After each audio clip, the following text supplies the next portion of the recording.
జగన్ ఉన్నప్పుడు ముఖ్యమంత్రిగా ఈ రేషన్ బియ్యం బండి ఇంటి దగ్గరికి వచ్చి బియ్యం వేసేదనమాట. కానీ పాపం పెద్దామ చూడు ఎండకు నడుచుకుంటా బియ్యం నెత్తిన మూట పెట్టుకొని నడుచుకుంటా పోతుంది. కాకపోతే ఇది ఏమనుకుంటారో మళ్ళీ ఫేక్ అనుకుంటారేమో. ఇదో ఆడ కూడా జనాలు చూడు చూడు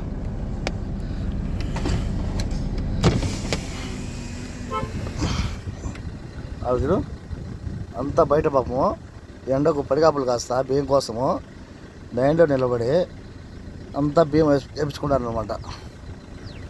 ఇది పరిస్థితి మన ప్రభుత్వం, కూటమి ప్రభుత్వంలో. ఏమో అంటాం చూడు, చేసుకున్నాడికి చేసుకున్నంత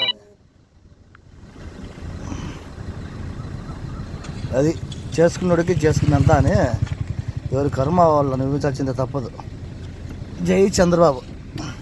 పెద్దమ్మా బాగున్నావా? ఏం ఈ మూట పట్టినావు? ఏం మూట? ఏం స్టోర్ బండి రాదా మీ ఇంటికాడికి? ఏం రాకు. అది చూసినాడు, అదే తీసినాడు వీడియో. బియ్యం నువ్వు అది తెచ్చుకుంటున్నావు. ఏ ముందు అది వస్తాను కదా ఆటో?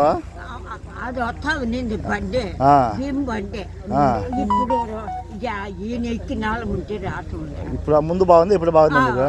ముందే బాగుంది. మళ్ళీ ఓట్లు వేసినారు అది ఇప్పుడు మీరు చంద్రబాబుకు.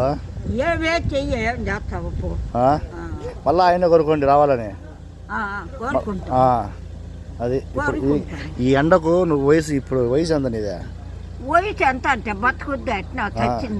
అదే చూడు, ఈ ఎండకు నువ్వు కాదా, ఈ ఎండకు పోయి నువ్వు నెత్తిన బియ్యం మూట పెట్టుకొని మోసుకుంటా వచ్చినావే. జగన్ కాదు, జగన్ ఉన్నప్పుడు ఇంటికాడికి పంపించామంటే మీరు ఆయనకు ఓట్లు లేకుండా ఈ కోర్టును వాళ్ళు బాగా చేస్తారని చెప్పి ఆయన వాళ్ళకి మీకు కుర్చీలు ఇచ్చి కూర్చోబెట్టి మీరు రోడ్డు మీద తిరుగుతున్నారు ఇప్పుడు నెత్తిన మూట పెట్టుకొని.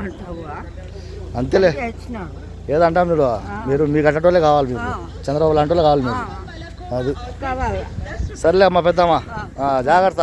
ఎండ ఎక్కువ కానీ నీళ్ళు పెట్టుకోమ్మా తాగుదాం.